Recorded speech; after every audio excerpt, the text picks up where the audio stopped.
அன்பு நெஞ்சங்களே, இறைவன் நமக்கு தந்த புதிய நாளிலே இறைவனுக்கு நன்றி கூறி இறை வார்த்தையால் நம் வாழ்வை பயனுள்ளதாக மாற்றுவோம். இறைவன் நாம் அனைவரை நிறைவாக ஆசீர்வதித்து பாதுகாத்து வழிநடத்துவாராக. இன்றைய நற்செய்தி வாசு சிந்தனை யோனாவின் அடையாளம்.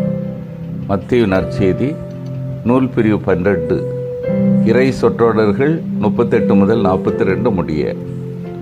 இதன் விளக்கம் அறிவோம். ஆண்டோடைய செயல்கள் இறை ஆட்சியை நிலைநிறுத்தும் செயல்கள் என ஏற்க அவர்களுக்கு மனமில்லை. எனவே இப்போது அடையாளத்தை கேட்பது மூலம் அவரை மடக்க பார்க்கின்றன. இது சமய வைராக்கியம் தோற்றுவிக்கும் பிடிவாதத்தின் தன்மையை காட்டுகின்றது.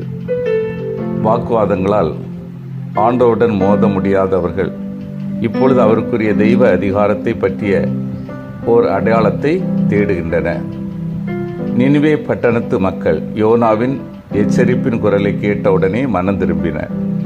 அதுபோலவே சாலமோன் ஞானத்தை பற்றி கேள்விப்பட்டவுடன் அவரை காண விரைந்தார் ஷேபா நாட்டு அரசி.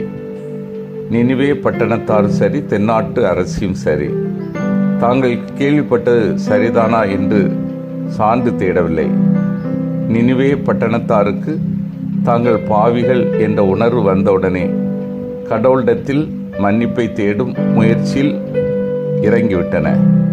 யோனா கொடுத்த செய்தியை விட இயேசு வழங்கிய நற்செய்தியும் அதற்கு அவர் கொடுத்த விளக்கங்களும் பன்மடங்கு அதிக வலிமையானவை.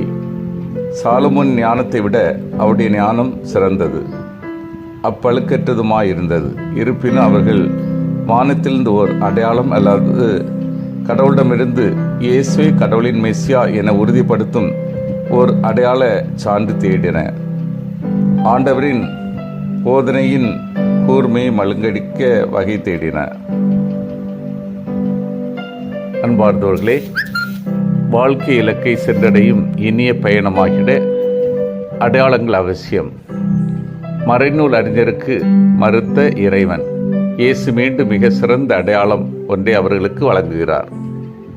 இஸ்ராயேல் மக்களின் வரலாற்று பயணத்தில் பல்வேறு அடையாளங்களை வழங்கியுள்ளார். ஒளிரும் மேகம், நிழல் தரு மேகம், பாறையில் பெருக்கெடுத்த தண்ணீர், பாலையில் பொழிந்த மன்னா, செங்கடல் பயணம், பேழை பிரசன்னம், இறைவாக்கினர்கள், அவர்களின் அருள் வாக்குகள், எழுந்த அரசுகள், வீழ்ந்த அரசுகள் எல்லாம் அடையாளங்களே. இத்தனை அடையாளங்களும் அலட்சியப்படுத்தப்பட்டன. எனவேதான் உபசார தலைமுறை என்னும் கடுஞ்சொல்லை பயன்படுத்திய இறைவன் மீண்டும் ஒரு அடையாளம் வழங்குகிறார்.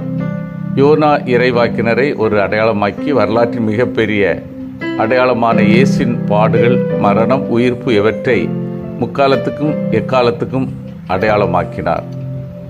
இறைமயமாக்கும் லட்சிய பயணத்தின் நிறைவை அடைய இறைவன் அவ்வப்போது நமக்கு பல அடையாளங்களை தருகிறார்.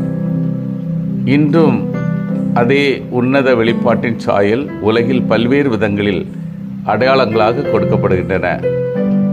பூவும் வாடி வதங்கும் மலரும் ஒரு அடையாளம், பிறப்பும் ஒரு அடையாளம், இறப்பும் ஒரு அடையாளம், கேட்கும் செய்தியும் பார்க்கும் காட்சியும், வீசும் காற்றும், வெள்ளம் வறட்சியுமே அடையாளமே. உன் வாழ்க்கை பயணத்தில் இறைவன் உனக்கு வழங்கும் அடையாளங்களை அடையாளம் காண். சிந்தித்து தியானித்து செயல்படுவோம். இயேசின் மேல் நான் ஆழமான நம்பிக்கை கொண்டுள்ளேனா? இயேசின் வார்த்தையால் நம்பிக்கை கொண்டு உண்மையான மனமாற்றம் அடைகின்றேனா? நான் அடையாளத்தை தேடி அலைகின்றேனா? மன்றாடுவோமாக. வல்லமை மிக்க இறைவா, நாங்கள் அனைவரும் உமது அன்பான மகன் இயேசின் மேல் ஆழமான நம்பிக்கை கொண்டு வாழவும், இயேசின் வார்த்தையில் நம்பிக்கை கொண்டு உண்மையான மனமாற்றம் அடையவும், நாங்கள் அடையாளத்தை தேடி அலையாமல் உமது அன்பு வார்த்தைகளை ஏற்று செயல்படுத்திட வரம் தாரும். ஆமீன்.